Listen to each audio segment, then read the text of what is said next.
en el verso número 10.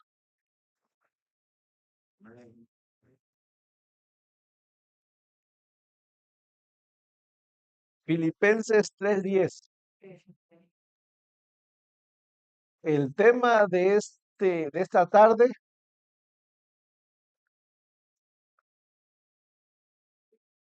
el tema de esta tarde es los cuatro autos de Pablo. Una vez más. Los cuatro autos de Pablo. Sí. Los cuatro autos de Pablo. Ahí va. ¿Entiendes? Dice así en el verso número 10. Allí se encuentra, ¿eh? Dice así, ¿lo tiene todos? Dice, a fin de conocerle y el poder de su resurrección y la participación de sus padecimientos, llegando a ser semejantes a él en su muerte. Hagamos una breve oración, que el Señor nos ayude a considerar el tema del día de hoy. Vamos a orar.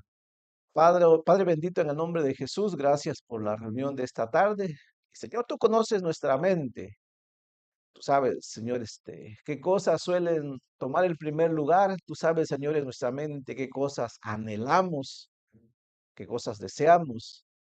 Pero Padre, ayúdanos a tener la mente de Cristo, a que nuestra mente sea sana, a que las cosas de este mundo no sean tan importantes, Señor, como el conocerte a ti principalmente. Padre, ayúdanos, dirígenos por los méritos de Jesucristo. Amén. Vamos a estar en el verso número 10 del capítulo 3, pero solamente como un recordatorio, leamos una vez más el capítulo 2 en el verso número 5. Vamos a comenzar allí una vez más. Antes de leer, el tema principal de esta carta a los filipenses es tener la mente de Cristo. Pablo enseña en esta carta que para que los cristianos tengan una mente sana, es decir, que tengamos una forma correcta de pensar, de vivir, hay que tener la mente de Cristo. ¿Quién es el único que piensa correctamente? ¿Sí? Que todo pensamiento que tiene es bueno, que toda decisión que toma es buena, porque todo comienza con la mente, ¿cierto? ¿Cómo tomamos una decisión? ¿Cómo comienzan las decisiones? Comienzan aquí en la mente, ¿no? Usted en la mente decide qué va a hacer. Si usted y yo hacemos algo bueno, primeramente lo pensamos. Si hacemos algo malo, no es cierto que, ay, lo hice sin darme cuenta. No, eso no existe. Siempre lo pensamos. Entonces, Cristo quiso que nosotros tengamos una mente sana y tenemos esta carta a los filipenses.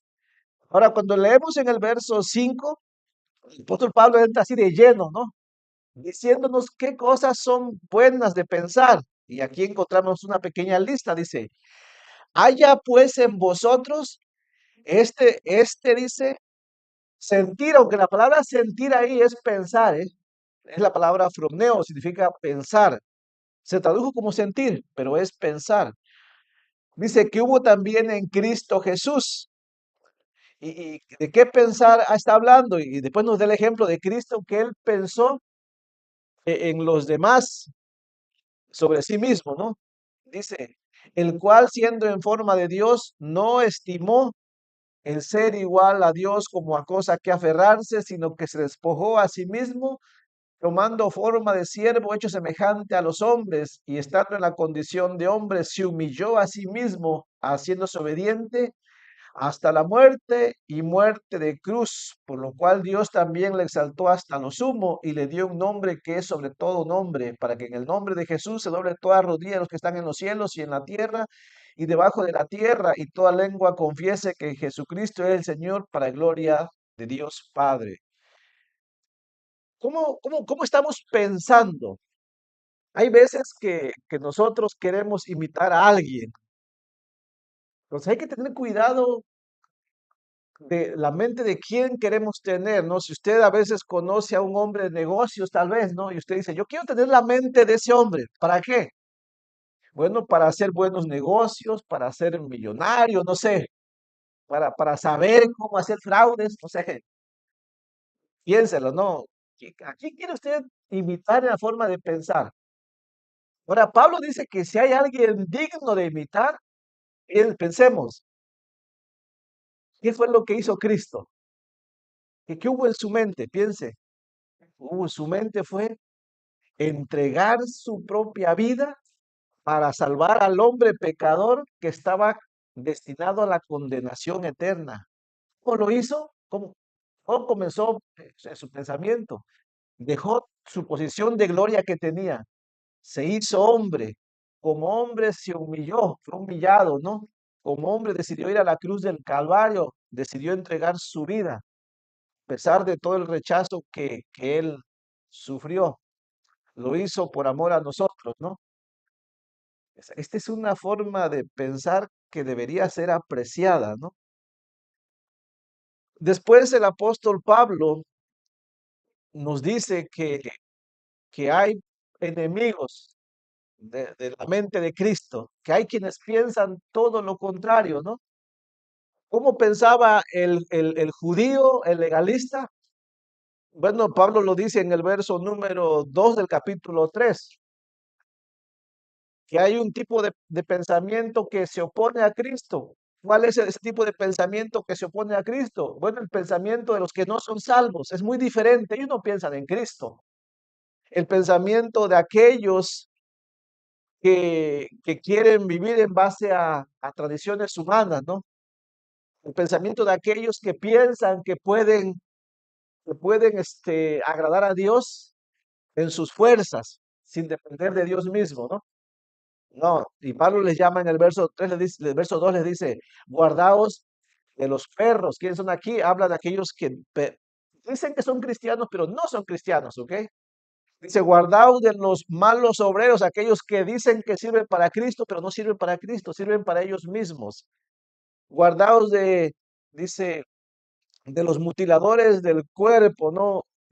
Aquellos que querían circuncidar a los creyentes pensando que por circuncidarse físicamente ya iban a ser agradables delante de Dios. Dice Pablo, ellos no están pensando como Cristo, están pensando como hombres. Todo está en el yo, ¿no? Yo lo puedo hacer, yo quiero hacerlo así, yo pienso que debe ser así. Y saben, Pablo nos deja saber que él antes era así. Pablo ya no era así como ellos, ¿ok? Porque en el verso número 3 Pablo dice que él no es como ellos. Dice Pablo en el verso 3 porque nosotros somos la circuncisión, o sea, verdaderos creyentes que han confiado en Cristo.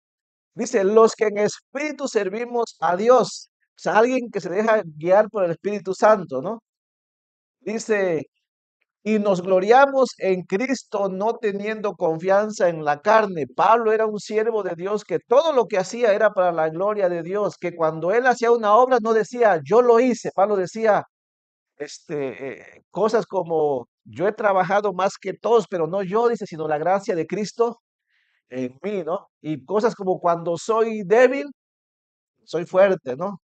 Como cosas como todo lo puedo en Cristo me fortalece, ¿no? O sea, Pablo no pensaba en lo que él podía hacer, sino en lo que Cristo hizo en él y lo que Cristo hacía en él.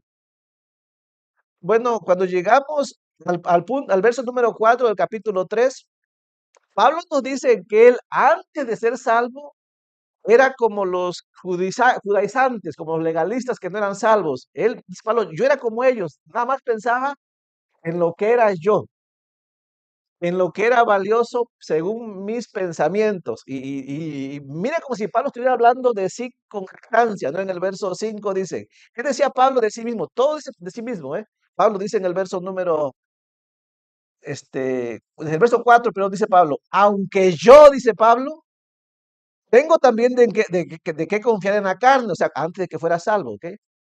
Dice, si alguno piensa que tiene de qué confiar en la carne, yo, ¿ve cómo usa el yo? Yo dice, yo más, ¿no? Y después Pablo nos cuenta lo que él era antes de ser salvo y que a eso a Pablo lo sentían hacerse valioso, ¿no? Lo hacían hacerse sentirse grande, lo hacían sentir como que tenía todo lo que necesitaba. ¿Y qué era? Entonces nos dice en el verso número 5, dice, tenía yo, dice Pablo, pues tenía yo la circuncisión, dice, circuncidado al octavo día, o sea, lo circuncidaron exactamente como decía la ley, ¿no? Y Pablo se sentía grande por eso, ¿no? Bueno, se sentía merecedor del cielo, ¿no? Dice, circuncidado al octavo día, dice, después, ¿qué más tenía Pablo? El yo, del linaje de Israel, dice, yo soy un judío también, ¿no? Y los judíos querían que por ser judíos ya merecían el cielo, ¿no? ¿Qué más dice? De la tribu de Benjamín, no cualquier tribu, de la tribu de Benjamín, dice, hebreo de hebreos, o sea, del pueblo realmente nacido ahí en Israel, ¿no? Así se consideraba él, dice. En cuanto a la ley, fariseo, o sea, una de las sectas más reconocidas, ¿no? Los fariseos, los que supuestamente sabían y enseñaban la ley. En cuanto a su celo, en cuanto a su celo, aquí celo se refiere en cuanto a qué tanto defendía su doctrina, qué tanto la defendía, dice, en cuanto a celo, perseguidor de la iglesia, o sea, yo mataba a los que se oponían, así en pocas palabras, ¿no? Ese era yo, dice Pablo. En cuanto a la justicia que es en la ley, o sea, en cuanto a cómo ser salvo, dice Pablo, yo creé en la ley, dice, en lo que dice la ley, por obras. Irreprensible, dice. Ahora, cuando llegamos al verso número 7, Pablo nos dice que él así era antes, pero ya no es así, que lo que tenía antes, ahora lo ve como una basura, como algo que no sirve, ¿no? Dice, pero cuantas cosas eran para mí ganancia, las he estimado como pérdida, como basura, como estiércol, dice otra traducción, por amor de Cristo, dice, verso 8, dice, y ciertamente aún estimo todas las cosas como pérdida por la excelencia del conocimiento de Cristo, por Cristo Jesús dice, mi Señor, por amor del cual lo he perdido todo y lo tengo por basura para ganar a Cristo. Y en el verso 9 dice, y ser hallado en él, no teniendo mi propia justicia, que es por la ley, sino la que es por la fe de Cristo, la justicia que es, la justicia dice que es de Dios por la fe. Así que Pablo nos está diciendo hasta aquí que todo lo que él conocía antes se da cuenta que no sirvió de nada, porque él confiaba en la salvación por obras, porque él confiaba en que iba a ser más maduro obedeciendo los mandamientos de la ley, porque él cuando servía a Dios se jactaba, ¿no? De que lo hacía porque era un judío y se suponía que ellos valían más, ¿no? Y terminó descubriendo que no, que el único que hace todo en nosotros y por lo cual somos algo es por Cristo, ¿no? O sea, usted y yo sin Cristo igual no somos nada, ¿ok? Piensen esto. ¿Cómo tiene la salvación usted? ¿Usted la ganó? No, la tenemos por Cristo, ¿no? Si usted sirve hoy, ¿por qué sirve usted a Cristo hoy? ¿Porque usted es muy capaz? No, en realidad servimos por pura misericordia y por pura gracia del Señor, porque realmente, como dicen los evangelios acerca de los servidores, ¿no? Siervos inútiles somos, dice una frase, ¿no? Realmente eso somos siervos inútiles, todos, ¿eh? Pero por Cristo es que podemos servir en algo. En realidad, si hay algunos, yo sé que hay algunos que han madurado más que otros, algunos han madurado más que algunos de nosotros, pero si usted ha madurado algo en la fe y usted dice, yo hoy estoy firme, yo hoy tengo más fe, yo hoy ya no me cuesta congregarme, yo ahora ya entiendo la Biblia, no nos jactamos, ¿eh? Ni se le ocurre jactarse, porque si tenemos eso, sigue siendo por Cristo que continúa esa buena obra en nosotros. Sin Él nosotros no hacemos nada, ¿ok? O sea, todo es por Cristo y en Cristo. Ahora sí, cuando llegamos al verso número 10, lo que vamos a leer es que Pablo va a comenzar a predicar que él quiere llegar a una meta. La meta de Pablo es parecerse a Cristo, ser como Cristo, pensar como Cristo. Esa es una meta que ve Pablo. Pablo dice que esa meta no la ha logrado al 100%. Pablo es un buen cristiano, ¿sí me entiende? Pero no es que sea ya completamente maduro. Y él es humilde y lo reconoce. Él tiene una meta. Él quiere parecerse a Cristo, pero para parecer auto. Y Pablo dice, yo quiero parecerme a Él a Él, a Él y a Él, o sea, en cuatro cosas. Y sí, la palabra Él en griego es auto, ¿no? O sea que hay cuatro autos en los que se quiere parecer Cristo a Pablo. Leámoslos y a ver si usted los distingue. Número uno, ahí le va, dice, a fin de conocerle y el poder de su resurrección. En nuestra Biblia solamente hay un Él, ¿cierto? Aquí dice, a fin de conocerle y el poder de su resurrección. De hecho, en la traducción aparece así, pero en el idioma original aparecen dos veces la palabra Él. Aparece a fin de conocerle a Él y conocer el poder de la resurrección de Él. Dos veces se usa la palabra Él. Y ahí en el verso 10 sigue diciendo, dice, y la participación, a Él dice, y a fin de conocerle a Él y el poder de su resurrección, dice, y la participación de sus padecimientos, en el original dice, de Él también, llegando a ser semejante a su muerte de Él. Ahora, ¿por qué Reina Valera omitió ese Él? Bueno, porque en nuestro idioma no se usan siempre los Él. Con una vez que se mencione en nuestro idioma, con una vez que se mencione Él, ya entendemos que todas las demás cosas tienen que ver con Él, ¿cierto? Es decir, yo puedo decir, yo quiero parecerme a Él en, en la forma de pensar, quiero en la forma de cómo es su poder, en la forma de cómo Él padeció, en la forma de su muerte. Pero en el idioma griego no se hace así. Se repiten los cuatro Él, a fin de conocerle a Él, experimentar el poder de la resurrección de Él,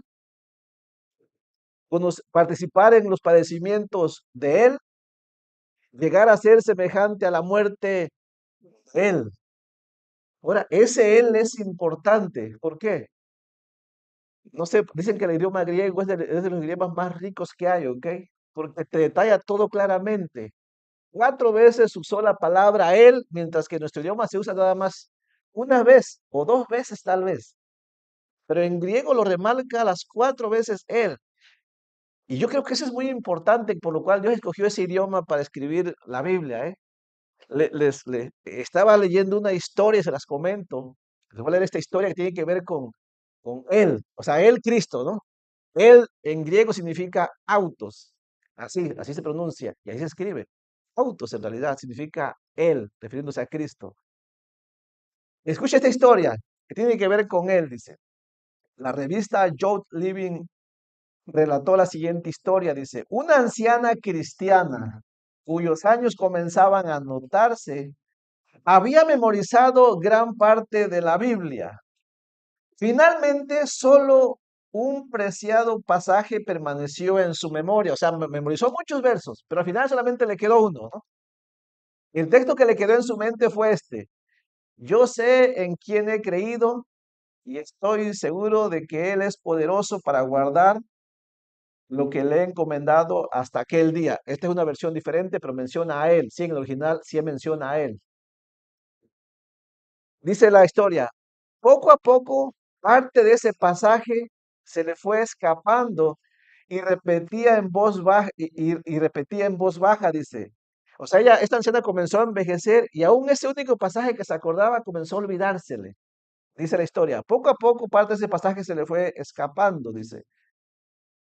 Finalmente, mientras se encontraba en la frontera entre este mundo y el cielo, o sea, estaba a punto de morir, sus seres queridos notaron que la anciana solamente movía los labios.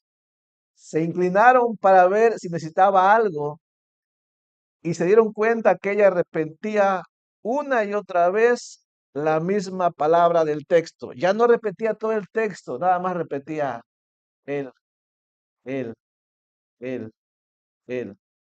Había perdido toda la Biblia en una sola, había perdido toda la Biblia en una sola palabra, pero en esa sola palabra tenía toda la Biblia. ¿Por qué? ¿En dónde está nuestra salvación? ¿En dónde está nuestra vida? ¿En dónde están las promesas? ¿En dónde están todo lo que tenemos? En Él nada más. No hay otro lugar, solamente en Él, en Cristo.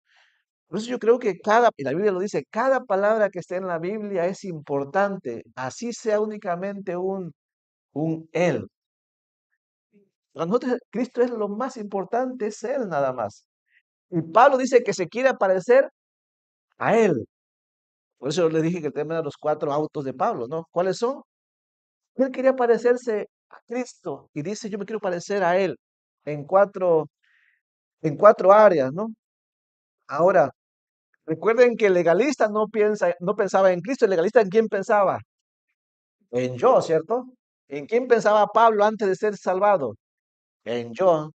Yo era judío, yo era circuncidado, yo era celoso de la ley, yo era perseguidor, todo era yo. Pero ahora dice Pablo, no, ya no quiero ser yo quiero parecerme a él, dice. Bueno, entonces esta parte es importante. Vamos a ver las 4 cosas en que Pablo se quería parecer a Cristo. Recuerden que el tema es tener la mente de Cristo, pero tener la mente de Cristo tiene su dificultad, no es tan fácil. El camino para tener la mente de Cristo, el camino suele ser difícil, ¿eh? Alguien dijo acerca de este verso número 10 que para tener la mente de Cristo, o sea, ese caminar empieza número 1 con conocer a Cristo. Después dice, sigue por el camino de experimentar el poder de su resurrección, ¿no? Después dice que avanza por el camino de participar en los padecimientos de Él. Y termina y desciende en el valle de estar dispuesto a morir como Él murió, ¿no? Parecerse a Él en su muerte, ¿no? Así es que el camino hacia la meta de tener la mente de Cristo no fue fácil para Pablo y tampoco lo es para cada creyente. Si nosotros queremos parecernos a Cristo, entonces debemos tener la mente de Él. Y esto es un esfuerzo. Número 1, la primera cosa que Pablo quería tener de Cristo y que dice ahí en el verso número 10 es conocerle entonces a Él. Este es el primer paso. Sí, y Pablo lo aplicó, ¿eh? Pablo se esforzó en esto. Pablo sabía, una vez más, Pablo sabía que para tener la mente de Cristo tenía que conocerle a Él. Si usted y yo queremos tener la mente de Cristo, hay que conocerle a Él. ¿Y qué significa conocerle a Él? Bueno, significa tener una relación íntima, personal y diaria con Jesucristo. Tiene que ver más allá de solamente tener una información. O sea, es cierto que para conocer a Cristo, ¿dónde le vamos a conocer a Cristo? Sí, ¿verdad? No se puede conocer a Cristo si usted y yo no leemos la Biblia. Pero muchos leen la Biblia y no conocen a Cristo. ¿Sí me entiende? O sea que conocer a Cristo va más allá de leer la Biblia. Número 1, si usted y yo queremos conocer a Cristo, necesitamos leer la Biblia. Pero no solamente leerla para tener una información, hay que leerla y estar dispuestos a creerle también, ¿cierto? A creerle lo que Él dice. Y cuando creemos lo que Él dice, comenzamos realmente a tener una experiencia personal con Él. Es como yo sé que algunos han tenido experiencia, ¿no? Que han leído que Cristo consuela en las dificultades, ¿cierto? Y algún día usted estuvo en una dificultad tan terrible que no lo consolaba a nadie. Y se acordó de ese texto, ¿no? Y lo puso a prueba, ¿no? Y empezó a clamar al Señor y dijo, Señor, tú dices que eres el consolador de los necesitados, ¿no? Ayudador de viudas, no sé. Y usted le dijo, ayúdame. ¿Y qué pasó? Él lo experimentó, ¿cierto? Experimentó y no sin saber cómo Dios empezó a ayudarle y le sacó adelante, ¿no? Y esa es una experiencia. Ahora usted puede decir a los demás, yo conozco a mi Salvador. Le conozco porque no solamente leí su promesa, sino que Él me ayudó en lo que dijo. Sí, conocer a alguien tiene que ver más con saber con la información, ¿no? Por ejemplo, no sé, si usted, alguna persona que sea nueva aquí, ¿no? Por ejemplo, ¿se podría decir que conozco yo a Josabet? Bueno, le conozco en parte, pero en realidad no le conozco. O sea, sé que es un joven, sé que se llama así, sé que tiene amistad con cierta familia, Me han dicho que tiene muy buen testimonio, me han dicho que es un joven muy respetuoso, pero yo no podría decir le conozco, ¿cierto? Esa es mera información. Pero el día que sigamos que yo no sé, conviviera con él, ¿no? Que yo pasara más tiempo con él, que yo pasara horas hablando con él, tal vez que yo saliera a trabajar con él, tal vez que yo fuera a su casa y pasara tiempo ahí. Después de una semana, un mes, un año, yo podría decir, ahora ya conozco a este joven. ¿Se acuerdan de la historia de Job? ¿Se acuerdan, cierto? Job era un hombre que decía que conocía a Dios. Él pensó que conocía a Dios. Fue hasta el momento en que Dios permitió que pasara esa tan terrible aflicción y Job tuvo que confiar a Dios, ahora sí que con toda su fuerza, porque antes era rico, ¿cierto? ¿Y qué dijo Job al final? ¿Se acuerdan esa frase?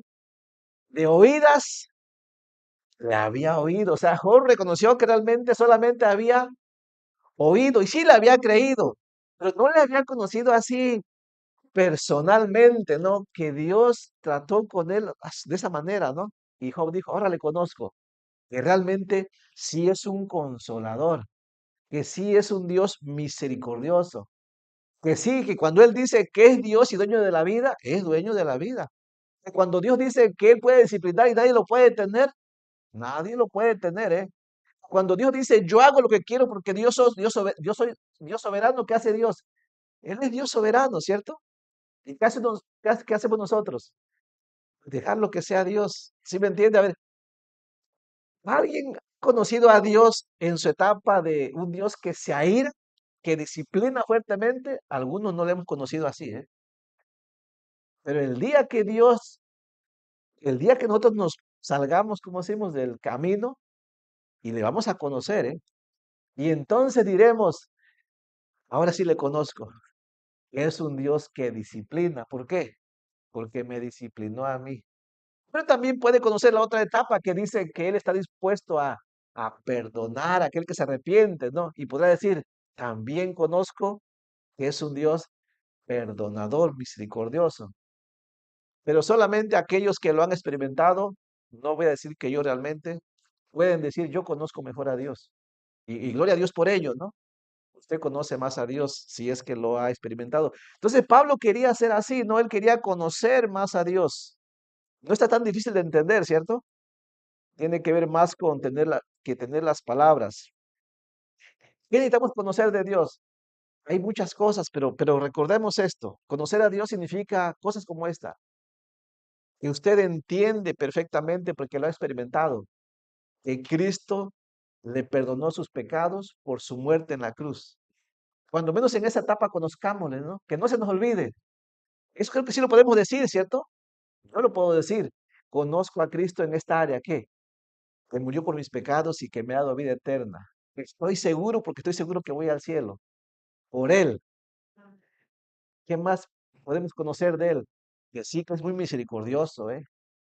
Que no nos dio lo que merecíamos. Merecíamos condenación. ¿Por qué nos ha dado? Salvación. Es más, reconocemos que nos da más de lo que merecemos, ¿cierto? Porque hay que reconocer que a veces nos dan más cosas aún terrenales de las que merecemos, que no merecemos nada, porque somos infieles, ¿no? A ver, ¿quién de nosotros puede decir, lo he hecho todo como José, merezco ser gobernador de Egipto? ¿Quién puede levantar la mano y decir, yo mi fe casi se parece a la de Abraham, ¿no? A la de Pablo. Nadie puede decir eso, ¿cierto? Mas, sin embargo, poco Dios no nos ha tratado bien. Qué bien nos ha tratado Dios, ¿no? Es un consolador, es alguien que nos ha sustentado, ¿no? Que tiene misericordia, que se acuerda de nuestros hijos. ¿Cuántas veces nos ha ayudado con los hijos, ¿no? Cuando no hemos hecho bien el trabajo nosotros, inclusive. Bueno, Pablo quería tener ese pensamiento de Cristo, ¿ok? Y Pablo estaba en ese camino, ¿cierto? Porque él pensaba así de la iglesia, ¿no? Él cuando tenía la oportunidad, él quería hacer bien a la iglesia. Él se preocupaba por la iglesia. Iba en buen camino, pero Pablo no sabía que no estaba todavía a ese nivel. Entonces él quería parecerse a Cristo, dice él quiero conocerle a él. Por eso ahí en el verso número 10 comienza así, a fin de conocerle a él, ¿no? Y después dice la segunda cosa que Pablo quería tener de Cristo, ¿no? Y el poder de su resurrección. Pablo quería experimentar, dice otra traducción, el poder de su resurrección. ¿Y qué significa eso? Bueno, algunos teólogos debaten exactamente qué significa, pero piensan que aquí Pablo lo que está diciendo es que él quería experimentar en su vida ese poder de Cristo que le dio la resurrección, ¿no? De hecho, si hay un texto en la Biblia, ¿no? Allá en Romanos 6:4 que dice, así como Cristo resucitó entre los muertos para gloria del Padre, así también nosotros debemos andar en en una vida nueva, ¿no? Romanos capítulo 6, verso 4. Sí, de hecho, ese mismo espíritu que resucitó a Jesucristo de los muertos, ese mismo espíritu que nos ha dado vida eterna, ¿no? Ese mismo espíritu que tiene poder y que nos garantiza que también resucitaremos, pero que mientras estemos en la tierra, nos capacita para hacer las cosas que son correctas. Así es que, sí, yo creo que Pablo quería experimentar ese poder de la resurrección en el sentido de que su vida fuera de victoria en victoria, ¿no? En que él pudiera realmente tener ese poder de Cristo, pero para usarlo correctamente, ¿no? En las cosas que son agradables para Dios, para que su vida fuera un testimonio de que él había sido salvado para los demás. No sé, Pablo quería tener esa vida que, que es apartada del mundo, ¿no? Y esa lucha que tenemos, ¿no? O sea, yo creo que una lucha la que más grande tenemos es esta.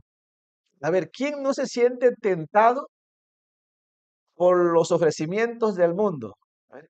¿Quién no de repente sus ojos ven cosas que no son convenientes y tenemos esta lucha de, híjole, quiero tener eso, ¿no?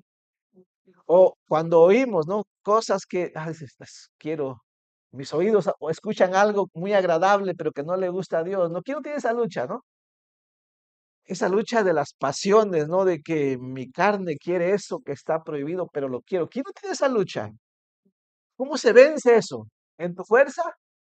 No, Pablo dice, nos enseña, eso es solamente en el poder del Espíritu, ¿no? Del que le resucitó a Cristo. Así es que en cierto sentido, Pablo quería experimentar ese poder, ¿no? Él lo tenía, pero Pablo dice, yo quiero realmente experimentarlo mejor, ¿no? El poder de una vida de resurrección. Significa también que quienes están conectados con Jesucristo reciben la misma vida de resurrección. El poder de su resurrección es un poder consolador y reconfortante que promete que nuestros amigos y seres queridos que han muerto en Cristo vivirán con Él, por supuesto, pero que podemos vivir una vida aquí que agrade a Dios por el poder de Cristo, ¿no? Entonces Pablo quería pensar así. Número uno, entonces, quería conocerle a Cristo, tal y como es.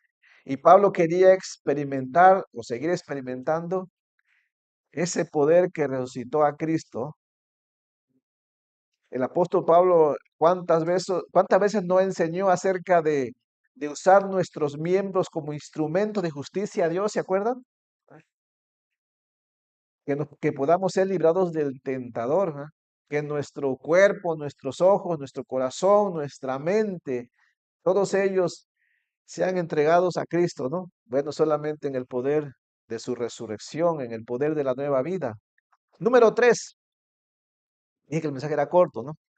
Número tres, ¿qué más pidió Pablo? Ahí en el verso número 10 dice, número uno, al fin de conocerle a Él y el poder de la resurrección de Él. Y número tres, y la participación de sus padecimientos de Él también, ¿no?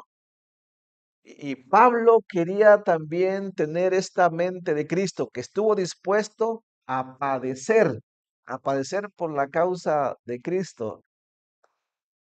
Y a ver, ¿y quién de nosotros se ha puesto a pensar como Pablo? No, yo quiero padecer igual que Cristo. A nadie quiere, ¿cierto? Pero una mente sana debe estar dispuesta a padecer por lo que padeció Cristo. Y es que aunque usted lo quiera evitar, yo también, esto es inevitable. ¿Eh? La Biblia es clara, todo aquel que quiera vivir una vida que agrade a Cristo va a padecer. ¿Sí me entiende? Va a padecer. Precisamente hoy hablaba con una persona al respecto. Yo le decía, mire, el día en que usted quiera realmente afirmarse para Cristo, va a padecer. ¿En qué sentido? Número uno, las amistades que ahora tiene usted, usted pueda tener y que no quieren nada con el Señor, le van a dejar, le van a criticar, le van a odiar. ¿Sí o no? ¿Qué vas a hacer? Desaparecer una pérdida, ¿cierto? Hay muchas maneras en las cuales nosotros padecemos por causa de Cristo. Así es que, sí, la Biblia, de hecho, en la primera carta de Pedro, la leímos hace un tiempo atrás, ¿no? Eh, la- Pedro en su primera carta dice que todos padecemos en este mundo. O sea, todos padecemos aquí. Pero dice Pedro que si vamos a padecer, pues asegurémonos que si vamos a sufrir, que sea por la causa de Cristo y no por andarnos metiendo en cosas que no nos convienen, ¿no? Si no, lea conmigo. Y Pablo tenía eso en claro, dice allá, lea conmigo, por favor, busque primera carta de Pedro, capítulo 4. Así es que una mente sana también tiene que ver con estar dispuestos a padecer con la causa de Cristo. Si usted no quiere padecer y usted quiere que nada le cueste, esa no es la mente de Cristo, ¿eh? Porque a Cristo le costó su vida para salvar al hombre pecador. Ahora, si usted piensa que va a ser maduro sin padecer nada, nunca va a ser maduro, ¿eh? De hecho, ese aquí en esta carta donde Pedro dijo que no nos sorprendamos de la prueba de fuego, ¿no? Algunos se sorprenden, ¿por qué estoy sufriendo? Dice ahí en el verso número 12, ¿lo tiene? Esta parte es bien importante. Lo repito una vez más. Pedro dijo, Pablo dijo, yo quiero parecerme a Cristo en los sufrimientos. A ver, una vez más, Pablo dijo, quiero parecerme a Cristo en los sufrimientos. Pedro dijo lo mismo. Difícilmente vamos a encontrar a alguien que quiera decir lo mismo. Muchos quieren decir, yo quiero parecerme a Cristo en las riquezas, ¿no? Yo quiero parecerme a Cristo en ser un rey, ¿no? En un príncipe. El Evangelio de la prosperidad enseña esto. Ellos no enseñan que hay que parecerse a Cristo en los padecimientos. Ellos dicen que hay que rechazarlo en realidad, ¿cierto? Pedro dice, yo quiero parecerme a Cristo. Esto es importante, porque muchas veces cuando no entendemos eso, algunos tienen miedo, se asustan cuando están sufriendo y se quieren ir, porque dicen, esto no es de Cristo, ¿no? No, sí, eso es de Cristo. Dice el verso 12, amados, no os sorprendáis del fuego de la prueba que os ha sobrevenido. Dice, ¿por qué te sorprendes? Como si alguna cosa extraña os aconteciese. O sea que cuando sufrimos por causa de Cristo no es algo extraño, no es parte de la vida del cristiano. Alguien dijo que es parte de nuestra herencia. Nuestra herencia es ser hijos de Dios, tener la vida eterna, tener sus promesas y padecer aquí en esta tierra. Es parte de la herencia. Dice, sino gozaos por cuanto sois participantes, no lo digo yo, aquí está, sois participantes de los padecimientos de Cristo, para que también en la revelación de su gloria os regocijéis con gran alegría. Los cristianos del primer siglo sabían que tenían este texto. Ellos decían, si así es el asunto, si parecerme a Cristo y disfrutar de su gloria es padecer ahora también, yo estoy dispuesto a padecer. Dice verso 14, si sois vituperados por el nombre de Cristo, sois bienaventurados, porque el glorioso Espíritu de Dios reposa sobre vosotros. Ciertamente, de parte de ellos, Él es blasfemado, pero por vosotros es glorificado. Dice, así que ninguno de vosotros padezca como homicida o ladrón. Bueno, ahí sí no, ¿eh? No diga que está en la cárcel y diga, estoy sufriendo por Cristo. No, está sufriendo porque se robó algo, ¿ok? No, no. Aquí habla de padecer por causa de Cristo, que por su fe la gente le rechace, que por su fe le critiquen, que por su fe le quiten el trabajo, que de eso se trata de padecer, ¿no? Dice, malhechor por entrometerse en lo ajeno, dice, verso 16, pero si alguno padece como cristiano, no se avergüence, dice, sino glorifique a Dios por ello, porque es el tiempo de que el juicio comience por la casa de Dios. Y si primero comienza por nosotros, ¿cuál será el fin de aquellos que no obedecen al Evangelio de Dios? Así es que una mente sana tiene que ver con conocer a Cristo, una mente sana tiene que ver con experimentar su poder de Cristo en la forma de cómo vivimos. Una mente sana tiene que ver con estar dispuestos a padecer como Cristo padeció también. Y por último, Pablo dice que él quiere padecerse a Cristo, parecerse a Cristo en su muerte, ser semejante a él en su muerte. Realmente, si había una forma en la que Cristo, en la que Pablo quería morir, era por causa del evangelio. ¿Saben ustedes que Pablo no quería morir de otra manera? O sea, si hablamos de su muerte, Pablo no quería morir no haciendo nada. O sea, Pablo no quería morir estando, no sé, de ocioso. No, realmente Pablo quería morir, literalmente él quería morir así. O sea, no que quería morir crucificado, no, que quería morir por causa de compartir y de predicar el Evangelio de Cristo. Este era el deseo de Pablo, o sea, que él estaba feliz si moría así. ¿Y cómo lo sabemos? Porque él mismo lo dijo ahí en Filipenses 2:17, léalo conmigo, por favor. Filipenses 2:17, dice así, dice, hablando de su vida, dice Pablo, Filipenses 2:17, y aunque sea derramado en libación sobre el sacrificio y servicio de vuestra fe, me gozo y regocijo con todos vosotros. Una forma de decirlo es, aunque sea yo muerto como si fuera una ofrenda líquida, algo así significa, dice Pablo, yo estoy feliz, yo estoy contento y me alegro con todos ustedes.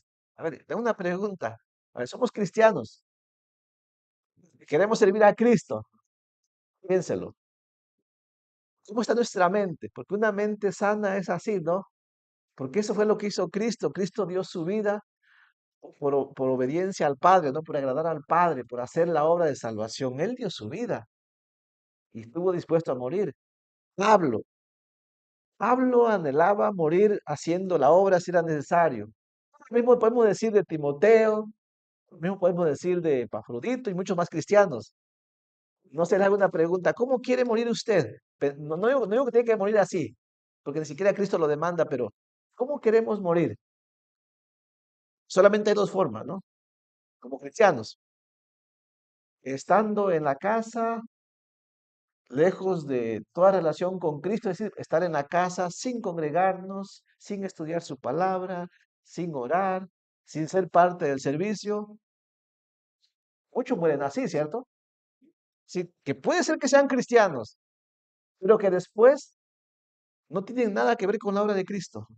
Lo único que obtuvieron fue la salvación y después no hicieron nada. Ahora, ¿son salvos? Bueno, recuerden que la salvación no es por obra, ¿cierto?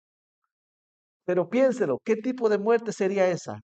Sabiendo que fuiste salvado por Cristo, pero que nuestra vida no tuvo ningún efecto, no hizo nada para la gloria de Dios. Piénselo, porque muchos vamos a morir así. O como Pablo quería morir. Pablo quería morir siendo parte de la obra, que si le quitaban la vida era por amor a Cristo, por servir a Cristo. ¿Qué otra forma en la que podemos morir, cierto? ¿Cómo? Bueno, estando fieles al Señor, no sé, en tu vida diaria, a través de una iglesia local, sirviendo en la obra, en cualquier área, pero sirviendo, ¿no? Y que tú digas, no me considero excelente, pero parte de mi vida la dejé ahí, ¿no? Y ahí dejé mi parte de mi vida los domingos, ahí dejé parte de mi vida los miércoles, ahí dejé mi parte de mi vida los sábados cuando apoyaba a la iglesia, ¿no? Ahí dejé parte de mi vida los días que sea, ¿no? Que usted diga, parte de mi vida se fue ahí porque sí es parte de tu vida, ¿eh? O sea, el tiempo que tú das para la obra es parte de tu vida. 1 hora, 2 horas, un día, lo que sea, es parte de tu vida. Así como es parte de tu vida la que le das al patrón de allá afuera. Así como es parte de tu vida la que le das a las telenovelas. Es tu vida, ¿eh? Es como parte de tu vida la que pasamos durmiendo. Es parte de tu vida. La vida se va a desgastar, ¿cierto? De una u otra manera. La pregunta es, ¿cómo queremos que se vaya la vida? Bueno, aquí está Pablo dice, yo quiero que mi vida se vaya como la de Cristo, ¿no? Sencillo, ¿no? Eso es personal, piénselo. Ese era el deseo de Pablo, dice, ¿no? Yo quiero ser semejante a él en su muerte, no meramente crucificado, pero sí los motivos por los que murió Jesucristo.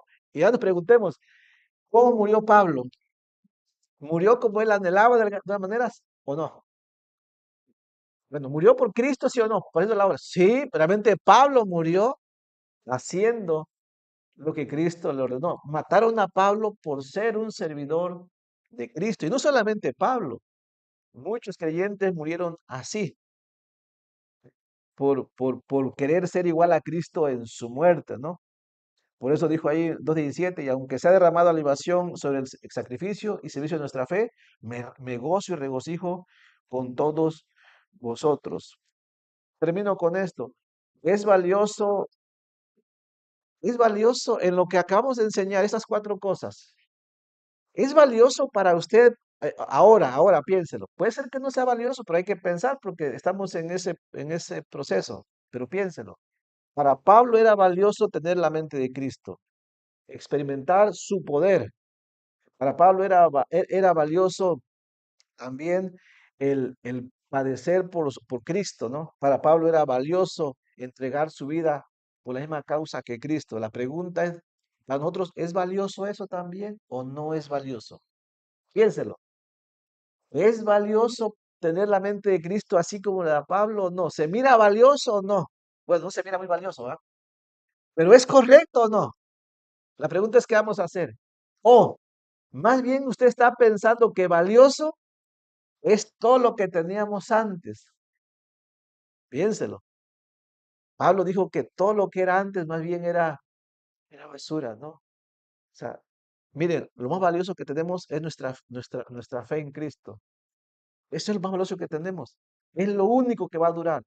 No estamos diciendo que usted abandone el trabajo, el mundo y todo, ¿no? Y se dedique y se vaya como un monje a orar a un convento. No hablamos de eso, ¿no? Hablamos de que mientras vivimos en esta vida, hay cosas que son valiosas y hay cosas que no son valiosas. Y hay que tener en claro eso. Lo más valioso es lo que hacemos por nuestro Salvador. Así es que nunca piense que cuando usted se reúna a estudiar, nunca piense, aunque se lo digan, que usted está perdiendo el tiempo. Es valioso. Nunca piense que nunca vea usted como algo malo el tener la oportunidad de experimentar el poder de Cristo en nuestra vida, ¿no? Tarde o temprano vamos a pasar cosas difíciles. Aprovechémoslos para decirle a Cristo, Cristo, hoy te necesito. Hoy quiero experimentar tu poder como es, ¿no? Que nunca pase por nuestra mente que sufrir por Cristo es malo, es bueno en realidad. Que nunca pase por nuestra mente que si morimos por la causa de Cristo también sea una pérdida, es una ganancia en realidad. ¿Se acuerdan? Pablo lo dijo, ¿no? Hablando de su muerte, para mí el vivir es Cristo y el morir es ganancia. O sea, todo Pablo lo vertió hacia Cristo, hacia Él. Y acuérdense de estos cuatro Él, ¿no? Es en Él, en Él y solamente en Él. Así es que vamos a orar, que el Señor nos ayude a tener esta mente de Cristo. Vamos a dar gracias. Padre Santo, en el nombre de Jesús, gracias por la reunión de esta tarde. Por favor, ayúdanos, Señor, porque nuestros pensamientos siempre se cargan, Señor, a apreciar las cosas del mundo, las cosas que nos son convenientes a nosotros, al yo. Padre, tenemos esta lucha. Ayúdanos, Señor, a ir adelante a la meta. Ayúdanos a querer tener el pensamiento de Cristo como lo anhelaba el apóstol Pablo también. Señor, nosotros sabemos que posiblemente nunca lleguemos a esa medida en toda la vida en esta tierra, pero que sea nuestra meta a seguir también, que nos esforcemos, Señor, que vivamos para agradarte a ti, reconociendo que dependemos de ti en todo, Señor. Por favor, ayúdanos.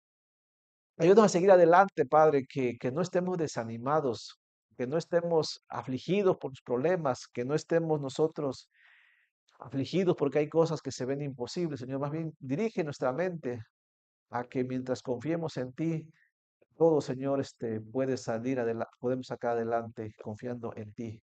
Muchas gracias, Padre, por favor, en el nombre de Jesucristo. Amén.